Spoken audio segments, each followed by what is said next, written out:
Hey everybody, welcome back to Recoil Therapy. Today we're going to take a look at the rolling block rifle. We're gonna get to know our rolling block. There you go. Nice. There you go. Well done. Well done. This is one of 3 rifles that I'm hoping to work up for the Quigley match coming up in June of 2021. In this video, what we're going to do is we're going to do 3 things that are real simple to do and that you should do to start getting your rifle and your load up to the level you're going to need, for really good accuracy and to be able to compete with it.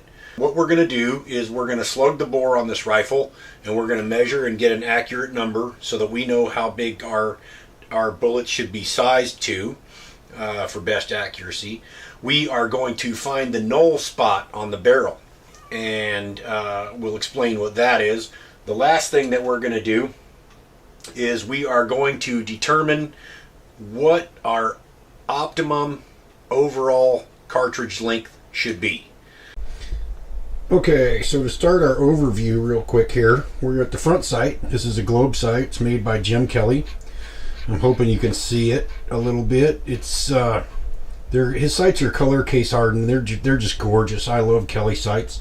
And this little brass fitting here screws and unscrews, but it allows you to set this front sight post in there, and I'll put it on a card here so you can actually see it. The sight I had in there was just a single post with a very small dot, and on this is called a sight card. Here's my other sights, and you carry it around typically in a little plastic case like this so they don't get lost. Getting back here to the block part of rolling block, here's our hammer, and here is the rolling block, and you can see that the whole thing, it's kind of like a big wheel looking thing, and it just rolls down and allows you to slide a cartridge in right there. You flip this up, your hammer's already cocked, and you're ready to fire at that point. This rifle is a Pedersoli rifle, and I'm kind of hoping you can see some of this, but it's beautifully color case hardened, and it is covered in engraving. It basically has aside from the barrel, there's a little decorative ring there and stuff.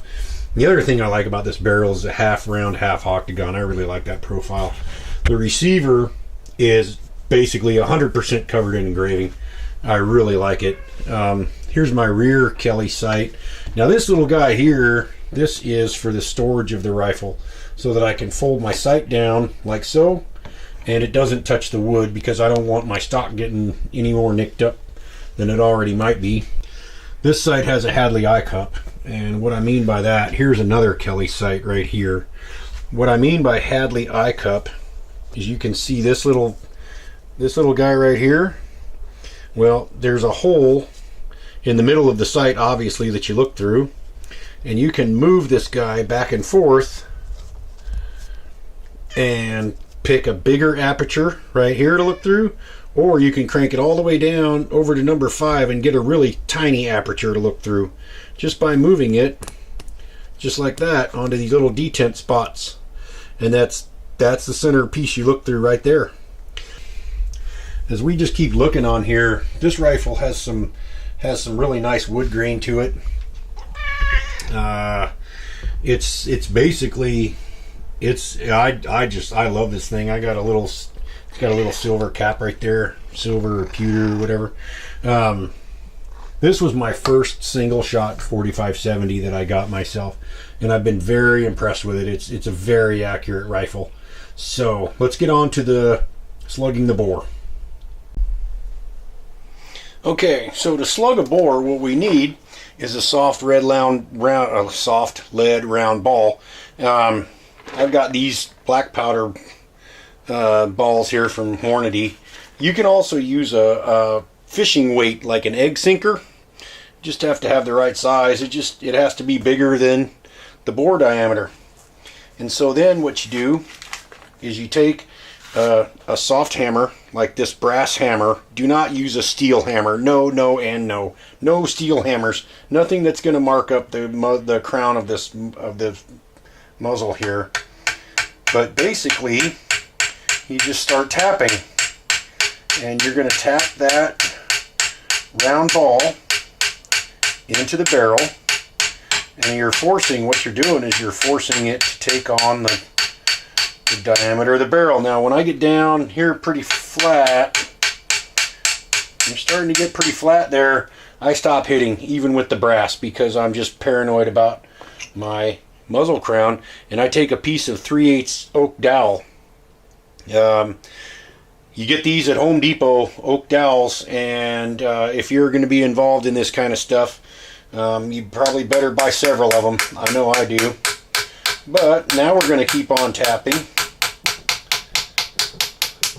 And we're going to tap until we get into the bore, like so. Tap it, tap, tap, tap, tap, tap, tap. We're going to run it down. It's going to start getting loose now. And then I'm actually going to take a cleaning rod. I'm going to chalk this thing up in the vise again, like so.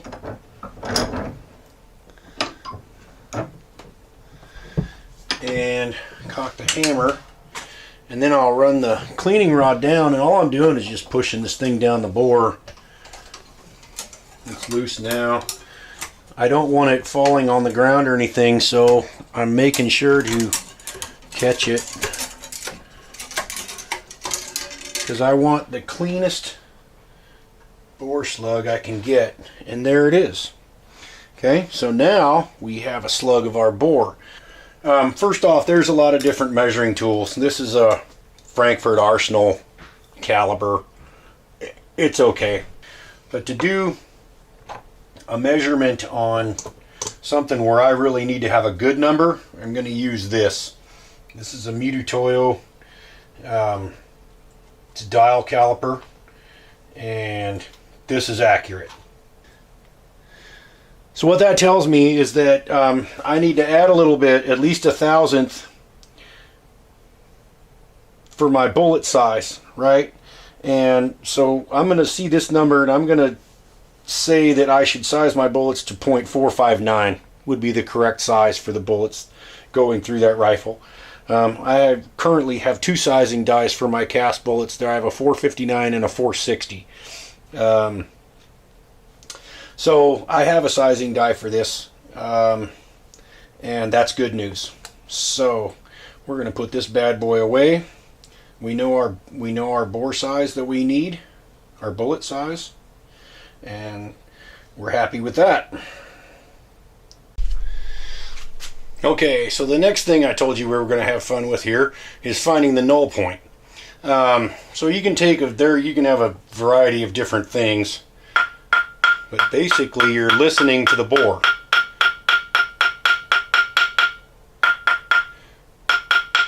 So when I hit it here, it's just a dead sound.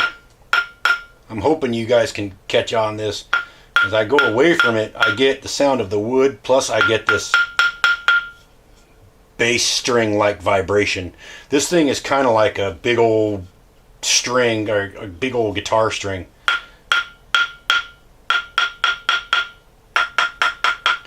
And you can tap it all up and down, but there's going to be a part where you tap it, and I can feel this in my hand. There is no vibration here. I can't feel a thing in my hand right here. When I hit it out here, it's like bong, bong, bong back here in my hand. So I know that my null point is right there. It's right there on the barrel, and I'm going to say that that's about this far. This piece of wood distance from my front sight. Bong, bong, bong. Dead, dead, dead.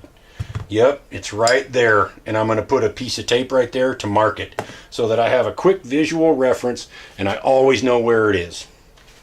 Because in competition, maybe you'll be out there shooting and people forget all kinds of stuff when they shoot. So having just a piece of masking tape or a piece of blue tape right there is a good thing to have, so you always can see your null point right there. You always know right where to put the rifle on your cross sticks.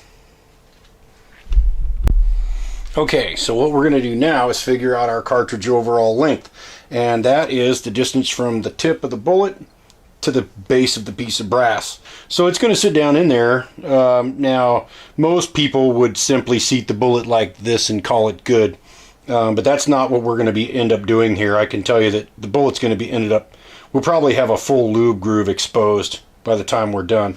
But basically what we want to do, and I've got 2 bullets in my hand here for this, is we're going to take and open up our action and put a bullet in there, and then we're going to take our little piece of oak dowel, and we're going to push it into the lands just a little so that the lands will start to engrave. Now I've got a full length oak dowel here, and I'm going to run that down the bore and push this bullet back out.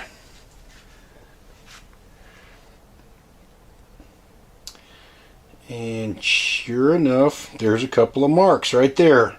So I'm starting to hit the bore, right? I kind of know where that is. Let's put it back in there, do it again. Seat that bullet. Now I've got to go up to the front of the stick here and measure on my piece of oak dowel. Alright, so I've got the bullet seated up against those lands nice and tight. And what I have here is my oak dowel. Push this back in.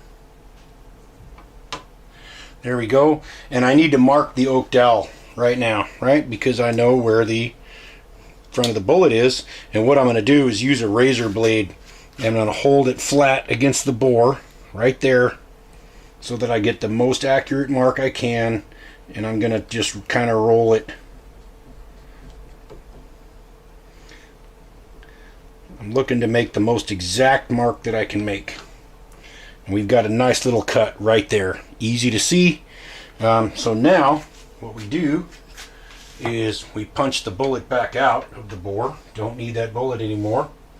We're going to close the rolling block. And now we're going to push the stick all the way in till it bottoms out against the block where it fires. And I'm going to make another mark.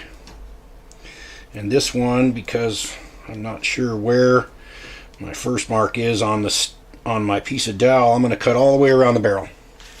Okay, so now I have 2 marks on that piece of doweling. Okay, so I've got my dowel here, and this is going to be a little tricky for you guys to see. So I'm going to take a Sharpie, a brand new Sharpie, and I'm going to mark these cuts. Where's the other? Oh, there's the other one right here. There's that one. And there's that one, so that you guys can see it on camera better. But what we do is we take our other dial calipers and we're going to measure this. And what I want to do is get it right on that cut and right on the other cut, just like that. And this is telling me that my initial cartridge overall length that I'm going to start with is 2.815 inches.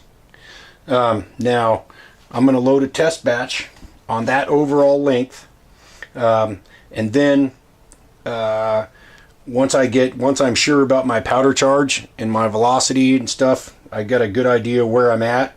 And I'm relatively close to what I want my finished or my final ballistics to be. I'm going to start testing by backing this cartridge off just a little bit, this length off, and putting a tiny bit of distance in there, and we'll see if that changes the accuracy or if the accuracy is the best like this. This is my true max overall cartridge length for this rifle. So that's going to take a little bit of testing to do that. But at least right now, you guys know how to do it and what it should look like. And to give you an idea, because we know now, our cartridge overall length is going to be with about half of a lube groove exposed. And that doesn't bother me either. I don't care. I keep my cartridges in plastic boxes. They're not going to get dirty. Nothing's going to happen to that lube. And it'll still work just fine. But it's going to be about that much groove exposed. So, there you have it. There's our first bit of stuff for the rolling block rifle.